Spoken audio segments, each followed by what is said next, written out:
There you go. We're live. All We've right. got very special guests, We plural, do. the Benedict family. Chad is a deacon, Counter 09 attenders, the whole family there. Do you want to run through the fam? Yeah, sure. So I'm Chad, Deacon Chad. This is my wife, Corey. And then our oldest, Micah, he's 13. And then our next one, Jonah, he's over here, he's 11. And then Autumn is 9. And then we've got Levi here, he's 6 years old. And you guys live on a, would you call it a farm? I would call it a farm. Farmstead. Yep. Yeah, you I mean, you got an electrical fence that you got to make sure it's turned off before you touch it and all kinds of fun stuff. That's right. Make sure the cattle don't escape. We actually do. We had quite the eventful afternoon before we actually came to the church to do the podcast. We were doing all of our evening chores, making sure the cows are fed, chickens are fed, and a chicken had fallen into the cow's water tank. And this has happened before, and they can only swim for so long, but we caught it at the right time, and Autumn did a good job of nursing it back to health. So Oh my. There you go. Save the chicken. There you go. Great job, Autumn. All right, Laura, before we jump in discussing Daniel's sermon from April, by Daniel, I mean the book of Daniel, not a guy named Daniel preaching them. How about you give us something coming up? Yep. So I'm very excited about this event that's coming up because it means that for the next 10 and a half months, you will not need to tell me that I'm so much older than you because we will be the No, same this is number. not an actual. So if legitimate- you are watching live tomorrow, which will be April 29th. Yeah, tomorrow's April Pastor 29th. Josh's birthday. Fantastic. I love the response, Benedict. That's the response I want from everybody in the church. Just nothing. That's great. I can't believe you did that, Laura. congrats. Yeah. I'm just tired of hearing about how old I am when I am like a month and a half older. So More like 8.5 weeks, but okay, who's counting? All right. So I don't know the questions that are going to be asked. So if I can't answer them, I will give it to Laura, but we'll see how we can do.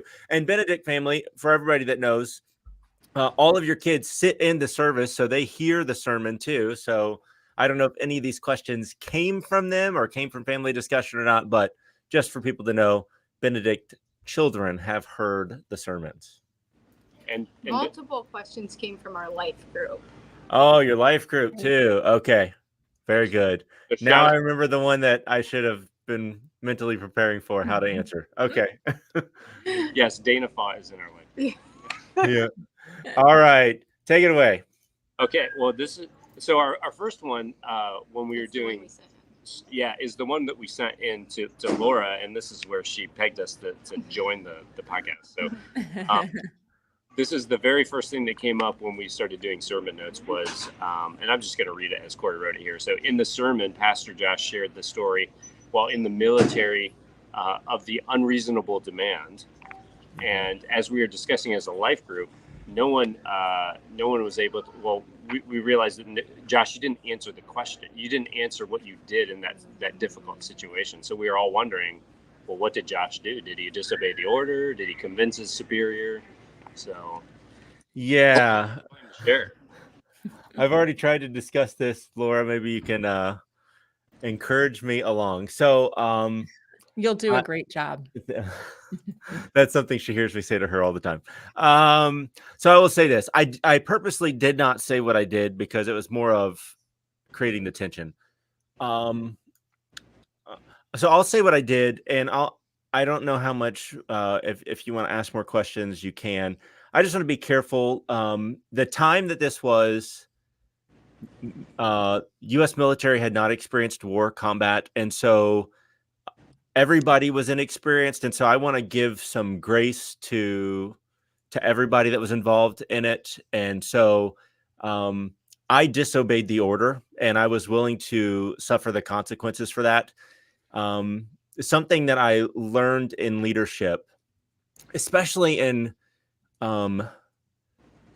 if combat is a very unique thing, but if there's any kind of situation that is similar to that, maybe It's like a boss who's remote and you're the person on the ground, like something where you're far away. As a leader, if it's really hard to call the shots when guys on the ground are there and seeing it. And so, and I think it was just, again, the first combat that captain's any of his soldiers had experienced, and he was 100 miles away. And so challenging situation for him. But I had to make a call that would keep my conscience and, more importantly, my soldiers' consciences clear, so that a decision was not made that 30 years down the road they would be haunted by. And so it's called war for a reason. It's not called a dance. And so we later had a discussion, and I was willing to suffer the consequences for that. But years later, I'm comfortable with the call I made. Yeah. So it was truly a direct disobedience of the order. It was not like a convincing or a.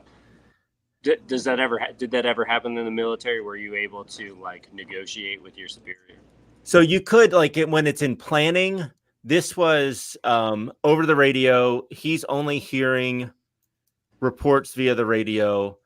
And if I say something like troops in contact, well, you train for that, but we're in the first time that that's actually happened. And so everybody's imagination is going different places. And there I was in it. And so I knew what it was going on. And I think later on, what I also learned, I joined the military after 9/11. He was in pre 9/11. And I have also learned that guys that were in, and I joined the military thinking I would go to war. Guys that were already in, because there had been no war, there was what I've learned is called chasing the dragon, that they thought they thought the war would be short, it went 20 years. And so if you want to go up in the military, you need to make some like combat war decisions that get on your record. And so later I learned that a lot of guys were chasing that, whether they realized it or not. They thought maybe this is the only time I'm going to see combat in my career. And I just didn't have that filter at all, because I joined thinking, of course, I'm going to go to war, not thinking of the sort of up the ladder in the career that it would cause. And so that was a direct order that I disobeyed. But I would say that when I would be back, not necessarily with that individual, but I found most in the military above me, parallel to me, even below me, let's figure out the best plan and decision. That was just one, again, without eyes on, it's really hard to make a wise decision. Yeah. But again, I would just say that my understanding for him is that it's the first time that our whole battalion experienced combat. And so everybody's just not knowing what to do. Yeah. No, cool. I appreciate you expanding on that for sure. Yeah. Did somebody have a question? No. Okay. What's your next one? Yeah. Do you want to read this one? This was from your friend. This was from Life Group as well. Okay. So, can dreams still be prophetic today? And if so, how do we know if our dreams mean something? So I would say that dreams can be prophetic. I would say, how do you know if they mean something? I don't know that I give a lot of weight in. I've read books on dream interpretation and stuff like that. And it's never, the problem is I've never found a code, like this in a dream always means this, and this in a dream always means that. And so what you have to have is someone who, like Daniel said, God gave me the interpretation. And so that's what I would say. I do not doubt it. I don't know. I mean, obviously a dream, you would be asleep. A vision, you would be awake. But there's that in between sleep and awake where I've had pictures or thoughts, and it's meant something that later came true. Like, that's part of it too, is waiting to see if it comes true. The thing that I would say most about it, though, is that Daniel was such a man after God's heart, that the more that we are seeking God, and think about when that happened for Daniel, he had already determined, I'm going to be holy no matter what it may cost me. And so his dedication to the Lord, his desire to live a God-honoring life was already there. And so God was ready to use this vessel for this. I think a lot of times people are chasing after the miraculous or dreams and visions and kind of stuff, and they're not wanting to put in the effort of holiness. And effort meaning we don't make ourselves holy, but there's stuff that we have to do. We have to die to ourselves. We have to pursue righteousness. And sometimes we want like the fast version of an intimate relationship with God without the effort. And it definitely seemed like Daniel had already committed himself long before that. But I wouldn't put it behind the possibility today, but I would just say hold those pretty loosely and use scripture to interpret what's being said, and never make a life decision off of a dream you have or a dream someone else has that they say is for you. Like never do that. Use scripture to confirm it for sure. It's just to add an additional comment on that as you were talking through that. So we homeschool, and a lot of the books that the kids read are actually missionaries, like foreign missionaries to other countries, unreached peoples. Yep. And there's so many like books of missionaries where the people have come to them and said like we either had a vision or a dream that someone was going to bring this message to us. Mm-hmm. So yeah, I would say like I definitely believe they still exist, but to your point, are you going and looking going out and looking for them? Yeah. And I would say that it's known that in especially in unreached people groups, I believe it's the Muslims tend to get more dreams and visions of Jesus, where Hindus and Buddhists do not. That that they're reached a different way through the miraculous. And I've read some missionary stories where a missionary arrived in a Muslim nation, landed in this airport, and there were 3 Muslim clergy standing there, and like he did not think it was a welcoming sight. And they said, someone named Jesus appeared in our dreams and told us to be here at this airport to meet someone who would tell us about him. And so like it happens. And so again, I don't want to deny it. But I think that the kind of dreams that most like Americans who are spiritual or Christian, but like maybe just spiritual, are chasing after isn't that. Like that is, they were pretty much certain, all right, whoever this Jesus is, I need to find out more about him, not who am I supposed to marry or what job am I going to take? Yeah, like that kind of stuff. We live in a household where frequently at the dinner table, the topic of dreams comes up, and it's very long, drawn out, in detail. Sometimes you don't know if it's just the imagination rolling, but like these kids have some crazy dreams, and I don't know. I think it's their mind running one. So I can tell you. So I won't name who, but I had a dream, and a husband and wife from Gateway were in the dream, and so I don't know if this was like sometimes like military or whatever, but something was wrong with my back, and so I was trying to get like advice on this. And they were arguing over what I needed to do to be well. And so I've thought to myself, all right, God, what is this? Is this like, because it was very weird that both of them were there and they were in like very disagreement. And so I thought, like, are you trying to tell me like, just like I don't go up to them and say, hey, I've had a dream. Are you guys having trouble in your marriage? But like, do I just gently ask a question? Like, hey, how are things? Like something like that to approach them. Like, hey, how are things? Like, because I don't know what it is. It's just weird. Like randomly, these 2 people at Gateway showed up in my dream, and it just stuck out to me. Like, just the tone or whatever. And so I haven't said anything yet. This happened last week, but it's just like I'm sitting with it. Like, do I say anything or do I not? I don't know. So but I'm not going to say, hey, I had this dream and you 2 were arguing. That's not what I want to do.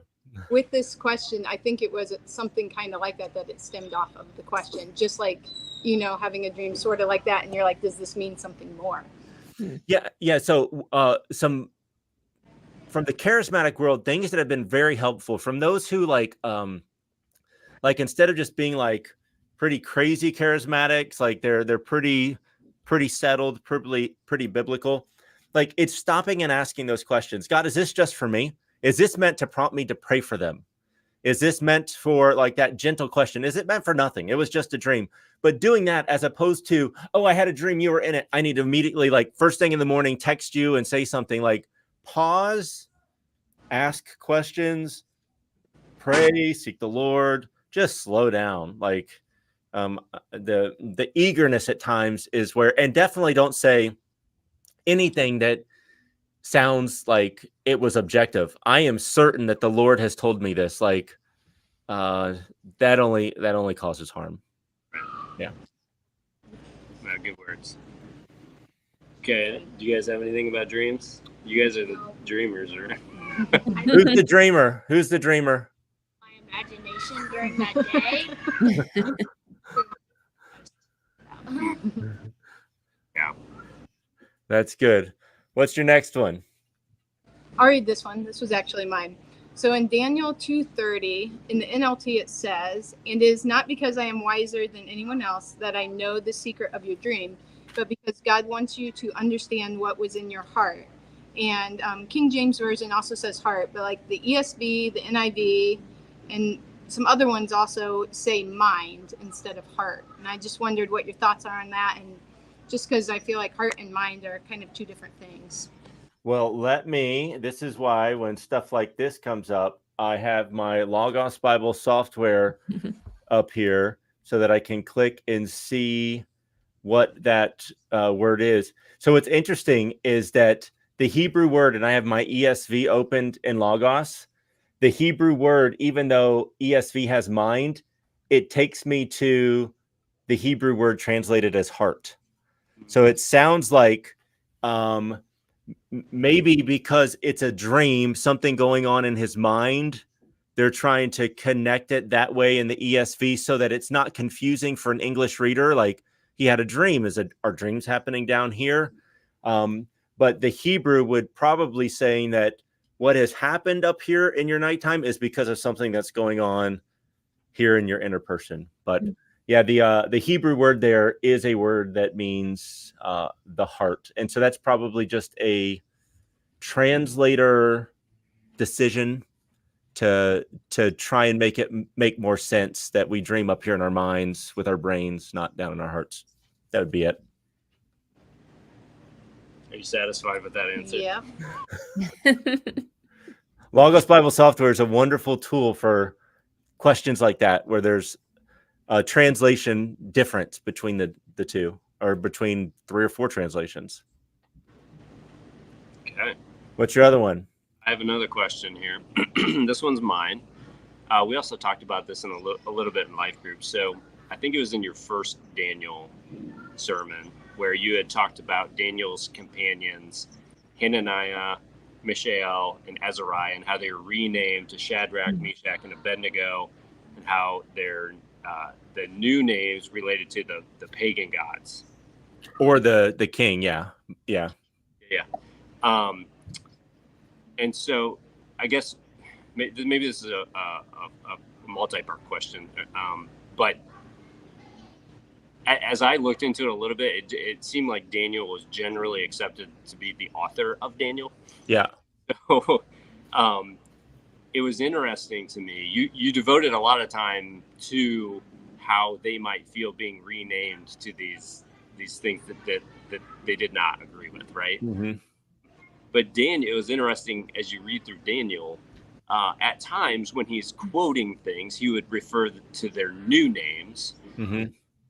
I would expect maybe him to refer to them in their Hebrew name at other points. So like in chapter 2, verse 17, he uses their Hebrew names.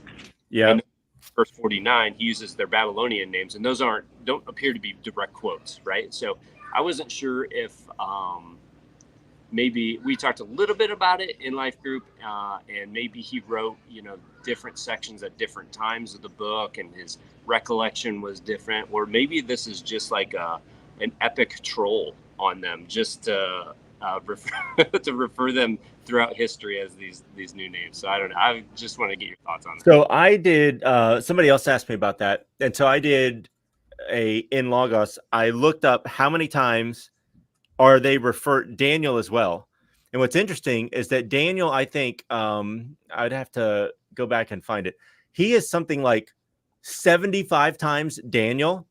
He's writing it, right? So he's going to refer to him to the name he wants. And like 10 times Belteshazzar. Now, Shadrach, Meshach, and Abednego, they're like 5 times their Hebrew names, and they're always together. And so they also are never like individuals. They're always Shadrach, Meshach, and Abednego, or always Hananiah, Mishael, and Azariah. And so they are 15 times versus 5, where they're the Babylonian names. And the vast majority of them are in chapter 3 when Daniel isn't present. And so I don't know if, because he's not thrown into the fiery furnace, we know that he is devoted to God. And so he would have been in the furnace if he had been there. So most likely, scholars say he was probably sent off to go do something on behalf of the king when this moment happened in Daniel chapter 3. And so, but a lot of that is going back and forth with the king. Like he's upset with Shadrach, Meshach, and Abednego because they did not bow down. And so even the number, and I think that's where we get their names, is from they're thrown in the fiery furnace. And that happens to be where the vast majority of them being called by their Babylonian names takes place. So that doesn't answer why, like in verse 49 there, when it's not being discussed, why Daniel did that one. I do believe that Daniel wrote Daniel. But what I found most interesting is that Daniel calling himself Daniel, almost in defiance. Maybe if Hananiah, Mishael, or Azariah were the authors, maybe they would have done some penmanship like that as well. I don't know, but that's what I found most interesting, is how Daniel pretty much refuses the name unless he's being called it. He records it like that. But yeah, infamously, Shadrach, Meshach, and Abednego. Yeah, and that kind of leads me to another observation that I kind of noticed, and I haven't read through the whole book of Daniel recently, but he refers to himself as Daniel more than his Babylonian given name. But he also doesn't. A lot of what is written in Daniel is mostly positive. Mm-hmm. Daniel, right? There's not much of the negative or sinful side of Daniel as well. So I just thought that was interesting, and I wonder if I wrote a book about myself, what would I include? But and there are large gaps. Like it's one commentary I was reading between Daniel, the beginning of Daniel, to Nebuchadnezzar going insane for 7 years. That's 32 years. And then there's the 7 years of him going insane. So even for Nebuchadnezzar to come to finally really getting who God is, it's almost 40 years. And so, and that's, you're into the 4th chapter. And so it's also hard for us to realize how long of time we're reading in such a short amount of text, but it's 40 years. So he definitely is not covering like a detailed autobiography. Yeah. Questions from the kids? Any questions? what was your question? It was did King Nebuchadnezzar, did he ever completely turn to kind of to God, to Christ, instead of the pagan beliefs? And you already kind of talked about that. So I will tell you, in 2 Daniel sermons, when we're in chapter 4, you will know that answer. It takes him a long time, but he almost has 2 or 3 he almost believes, but he has interesting, at the end of the fiery furnace, he calls God the God of Shadrach, Meshach, and Abednego. He doesn't call him his God. Oh, there you guys. You guys are back. And then in Daniel, end of chapter 2, he says something differently. But at the end of chapter 4, actually in the beginning of chapter 4, and at the end, you see Nebuchadnezzar using language that shows that he now gets who God is, and it's his God as well as theirs. Are you guys getting like text messages or something? Maybe they lost you. I don't That know. might be. He's smiling. But it was a great answer.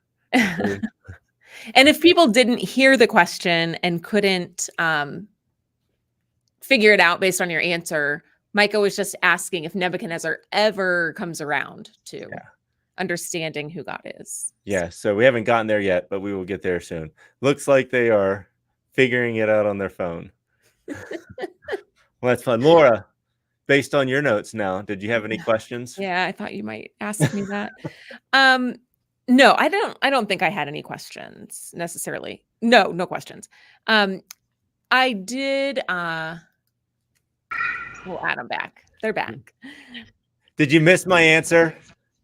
Kind of, yes. Yeah, my dad was calling him or me. So I guess I forgot to tell him not to call me between 6 and 7. You should say, hey, why aren't you watching the podcast? We're on it right now. So go back and listen to the wonderful answer I said.